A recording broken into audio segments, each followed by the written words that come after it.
बहुत पुराना जंगल था। वहां लोग जाने से डरा करते थे, क्योंकि जो भी रात के समय वहां जाता था वो कभी लौट कर नहीं आता था। शाम होने को आई है, ऐसा क्यों नहीं करते हैं कि हम जंगल के रास्ते चलें? ये रास्ता छोटा लगता है तो हम जल्दी अपने लक्ष्य तक पहुंच जाएंगे। नहीं भाई, मैंने सुना है इस जंगल में रात के समय कोई जाता है तो वापस नहीं आता है। ये खतरनाक हो सकता है। भला हमें लंबा रास्ता ही क्यों न लेना पड़े, हम उसी रास्ते से ही चलते हैं। अरे भाई, ऐसा कुछ नहीं है। लोगों ने खाली अफवाह फैला रखी है। इस जंगल में कुछ नहीं है और हम जल्दी ही निकल जाएंगे। इधर से गए तो रात होने से पहले पहले अपने अपने घर होंगे। जैसे ही वो दोनों जंगल में पहुंचते हैं, उनके सामने एक भूतिया सांप आ जाता है। आज तो मुझे दो शिकार एक साथ मिल गए। बताओ पहले किसे खाऊं? अरे अरे, हमें जाने दो। मैं तो इसके कहने पर आया था, इसे खा लो तुम, पर मुझे जाने दो। ये तो यहाँ आने से पहले सोचना चाहिए था। और भूतिया सांप उन दोनों को एक साथ अपनी लंबी पूंछ में बांधकर खाने लगता है। वहां से सिर्फ उनके चीखने चिल्लाने की आवाजें ही बाहर आती हैं और वो कभी किसी को नहीं मिलते। फिर कुछ दिनों के बाद उस जंगल में सोहन नाम का एक युवक किसान जाता है। चलो जल्दी जाकर लकड़ी काट लेता हूँ, वरना अगर देर हो गई तो आज खाने को कुछ नहीं रहेगा। माँ भी इंतजार करने लगती है। जल्द से जल्द लकड़ियाँ काट कर घर वापस आ जाऊंगा। रुक जा, कुछ खाने के लिए बांधा है, लेते जा। दोपहर में बैठकर कुछ खा लियो और जल्दी वापस भी आ जाइयो। और देख, जंगल में अंदर तक मत जाना। सोहन घर से निकलकर रास्ते पर जा रहा था कि एक गांव वाला उसे टोकता है। अरे भाई, इतनी जल्दी में कहाँ जा रहे हो? भाई, आज थोड़ा लेट हो गया हूँ। जल्दी जाकर लकड़ियाँ काट लूं ताकि कुछ कमाई हो। अच्छा, बाद में मिलता हूँ। वो जल्दी जल्दी जंगल में जाता है और लकड़ियाँ काटने लगता है। आज तो ढेर सारी लकड़ियाँ काट लूंगा, जिससे घर में कुछ पैसे आ जाएं, ताकि माँ के लिए दवाई भी ला सकूं और कुछ फल भी। उनके सिवा मेरा है ही कौन। सोहन लकड़ी काटने में इतना व्यस्त हो जाता है कि उसे समय का पता ही नहीं चलता और शाम ढल जाती है। अरे बाप रे, बहुत लेट हो गया लकड़ियाँ काटने में। रात होने को है। अब निकलता हूँ यहाँ से। माँ राह देख रही होगी। अरे, ये कैसी आवाज है? कोई है क्या यहाँ पर? अगर कोई है तो बता दो, मैं बाहर निकलने जा रहा हूँ, तो तुम मेरे साथ चल सकते हो। फिर से वही सरसराहट की आवाज आती है, पर कोई जवाब नहीं आता। ये कैसी आवाज है? ये तो बहुत डरावनी लग रही है। चलो, मैं जल्दी से बाहर निकलता हूँ। अरे, रास्ता तो यही था। मैं यहीं से तो अंदर आया था। अब यहाँ कोई रास्ता ही नहीं है। मैं बाहर कैसे जाऊँ? सोहन डरते हुए तेज कदमों से चलने लगता है।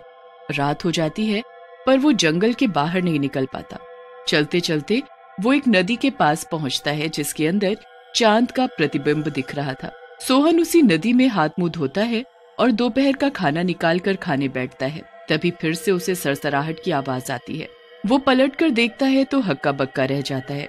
वहाँ एक बहुत बड़ा भूतिया सांप था। उसने फन फैलाया हुआ था और उसके दो बड़े बड़े दांत थे। मुझको बुला रहा था ना? ले, मैं तेरे सामने आ गया। अब क्या बोलना चाह रहा है? बोल, वरना मैं इंतजार नहीं करूंगा और तुझे आ जाऊंगा। मुझे बहुत तेज भूख लगी है। सुबह से मैं तेरे पीछे पीछे घूम रहा हूँ। लगा शाम हो गई, तू यहीं रहेगा, तो मैंने तुझ पर हमला करने के लिए मौका ढूंढना शुरू कर दिया। देखो, मुझे बहुत डर लग रहा है। ये बात तुम्हें पहले ही बता दूं, तुम मुझे मत खाओ। मैं अपनी माँ का इकलौता लड़का हूँ। तुम मुझे जाने दो। मैं अपनी माँ की दवाइयों के लिए ज्यादा लकड़ियाँ काटना चाहता था, जिसकी वजह से लेट हो गया। और मैं तुम्हें कुछ नहीं कह सकता।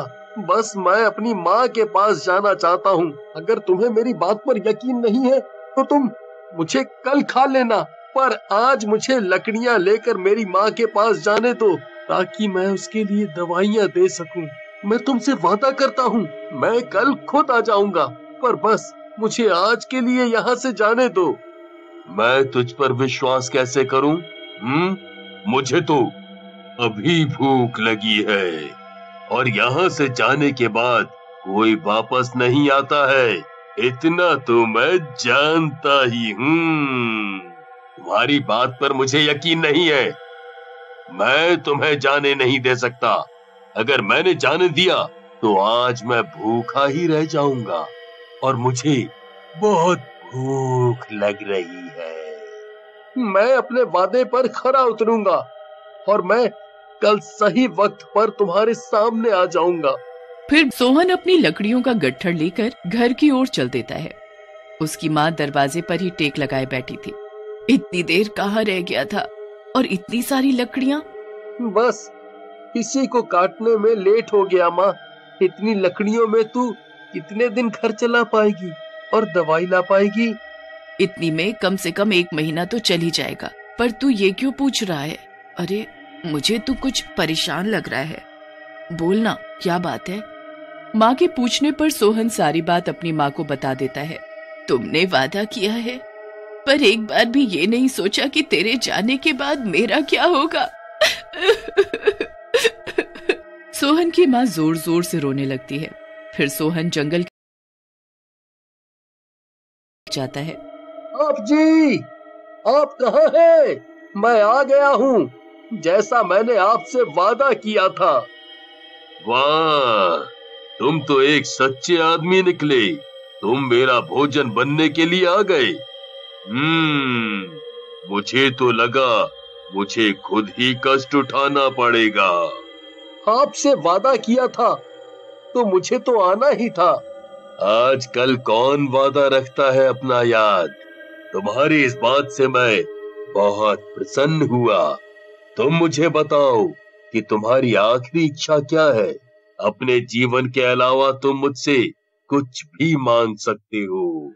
मैं सिर्फ इतना जानना चाहता हूँ कि आखिर आप लोगों को मारते ही क्यों हो? आप जानवरों को खाकर भी तो अपना पेट भर सकते हैं।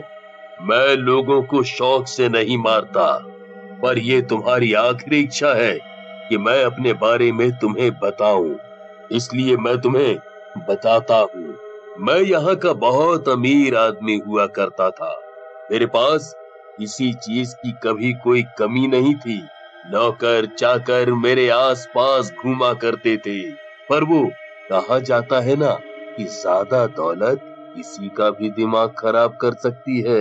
लोग घमंड में आकर अपने माँ बाप को भी भूल जाते हैं, और यही गलती मैंने भी की। मैंने अपने माँ बाप के साथ हमेशा बुरा व्यवहार किया, उन्हें कोठरी में बंद कर दिया।